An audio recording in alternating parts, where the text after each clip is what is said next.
যে কি কি কারণে মানুষের ঈমান বিনষ্ট হয়ে যায়। আমরা মনে করতেছি আমি ঈমানদার, কিন্তু আমার ঈমান কখন ধ্বংস হয়ে গেছে, কখন আমি কাফের হয়ে গেছি আমার খবর নেই। যে কি কি কারণে ঈমান বিনষ্ট হয়ে যায়।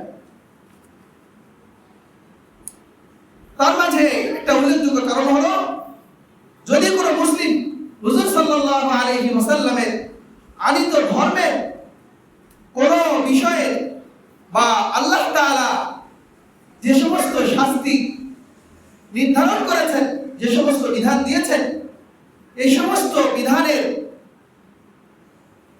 অস্বীকার করে, বিধানকে অস্বীকার করে বা এই ব্যাপারে ইস্তেহজা করে, ঠাট্টা করে, এগুলিকে প্রত্যাখ্যান করে, সে কাফের হয়ে যায়, বিবাদ হয়ে যায়।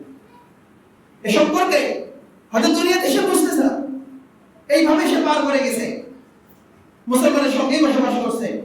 যখন তা আমাদের ময়দানে সে দাঁড়াবে, তখন আল্লাহ তাআলা তার আমল সম্পর্কে বলে দিবেন।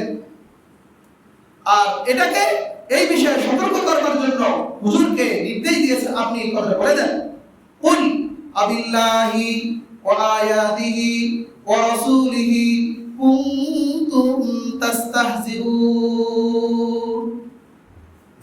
তাকে বলা হবে যে বলে দিন, কুল আবিল্লাহ, তোমরা আল্লাহ তাআলা সম্পর্কে, ওয়া আয়াতিহি, আল্লাহর আয়াত সম্পর্কে, নিদর্শন সম্পর্কে, কোরআনে কারীমের আয়াত সম্পর্কে, ওয়া রাসূলিহি, আল্লাহর রাসূল সম্পর্কে কুনতুম তাস্তাহজিউন, ঠাট্টা করেছে।